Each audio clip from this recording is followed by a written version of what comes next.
Men's hands studied me as I stumbled in heels I still wasn't used to wearing.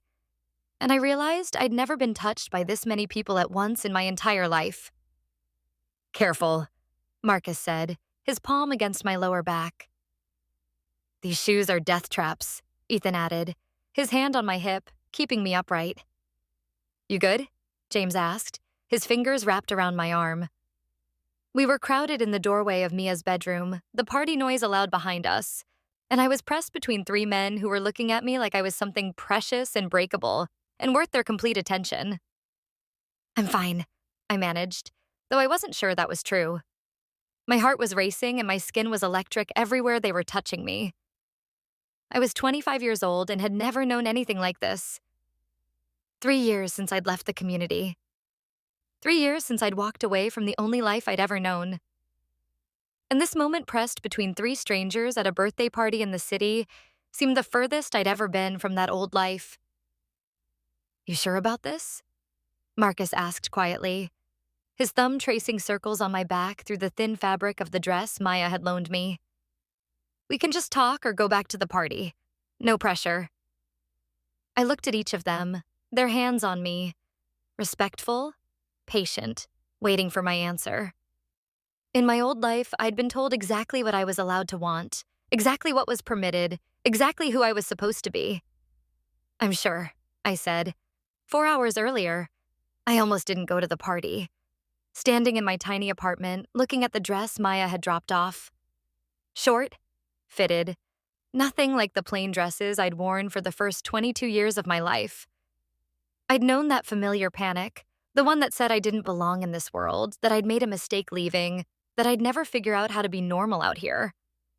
Then my phone buzzed.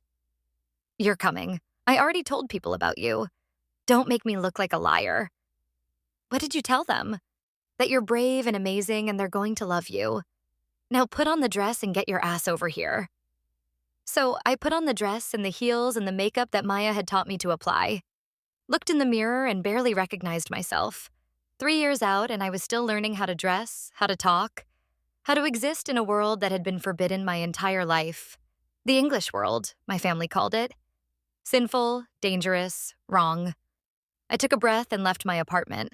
The party was overwhelming from the moment I walked in. Music I didn't recognize, people dancing in ways that would have gotten them shunned. Alcohol flowing freely, couples kissing openly. All of it would have been impossible, unthinkable in the community I'd left. Rachel. Maya appeared, pulling me into a hug. You look amazing. Come on. There are people I want you to meet. She dragged me through the crowd to the kitchen where three men were standing, talking and laughing. They looked up when we approached. Guys, this is Rachel, the one I told you about. Maya grinned at me. Rachel, this is Marcus, Ethan, and James. They're good people. Be nice to her. We're always nice, Marcus said, his smile warm. He was tall, handsome, with dark eyes that seemed genuinely kind. Speak for yourself, Ethan teased. He was shorter, muscular, with an easy confidence. I'm occasionally an asshole. Ignore him, James said, pushing his glasses up. He's mostly harmless. Can we get you a drink? Maya squeezed my arm and disappeared back into the party, leaving me with the three of them.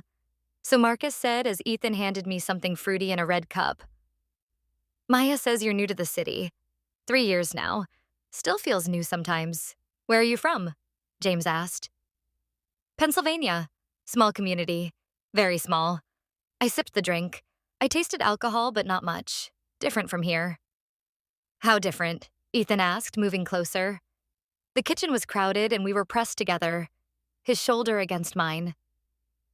I could have been vague, could have kept it simple, but something about the way they were looking at me, actually interested, actually listening, made me honest. I grew up Amish, left 3 years ago, so very different. They didn't react the way most people did. No shocked faces or invasive questions or treating me like a museum exhibit. That must have taken courage, Marcus said simply. Or stupidity. Still not sure which. Courage, James said firmly. Definitely courage. We talked about my old life carefully. About their lives. Marcus was a teacher, Ethan in construction, James in graduate school, about Maya and how she'd helped me learn to exist in this new world. Somewhere during the conversation, Marcus's hand found my waist. Ethan's fingers brushed my arm when he reached past me for the bottle. James moved closer when someone pushed through the kitchen. And suddenly, I was surrounded by them. Their attention focused entirely on me. "Is this okay?" Marcus asked quietly, his hand warm through the thin dress. "We don't want to make you uncomfortable." In my old life, being touched like this, casual, intentional, interested, would have been impossible, forbidden, sinful. "It's okay," I said, and my pulse quickened.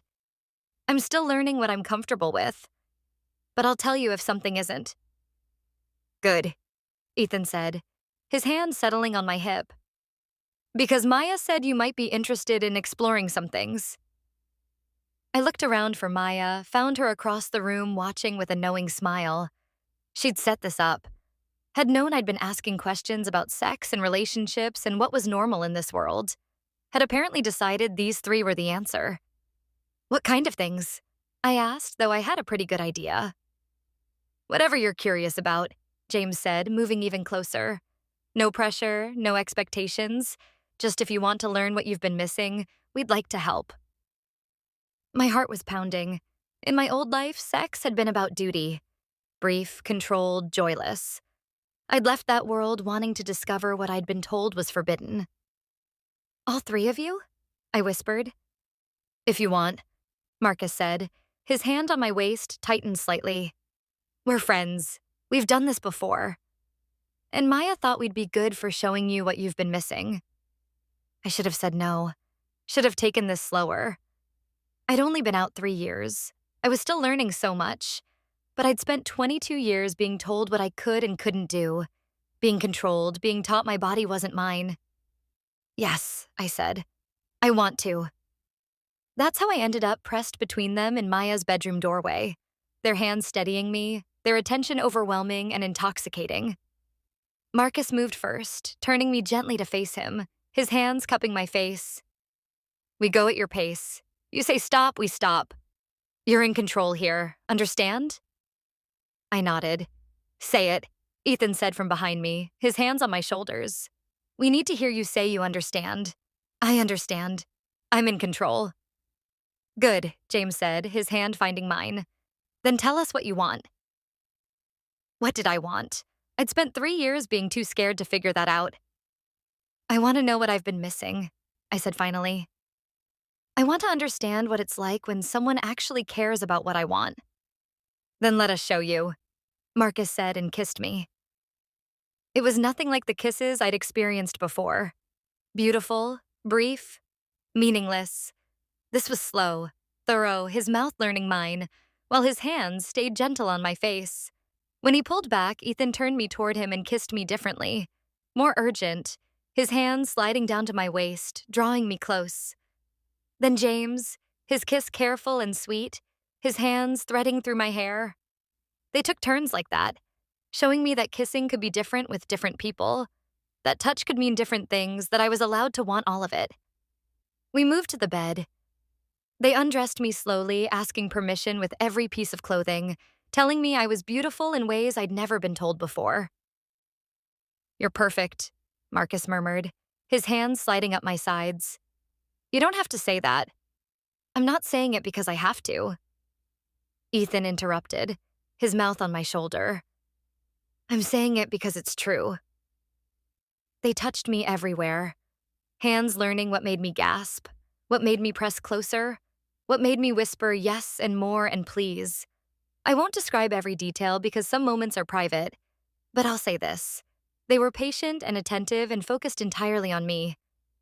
They showed me that pleasure wasn't something to be ashamed of, that my body was mine to share or not share, that wanting was allowed. We stayed together through the night, learning and exploring and discovering.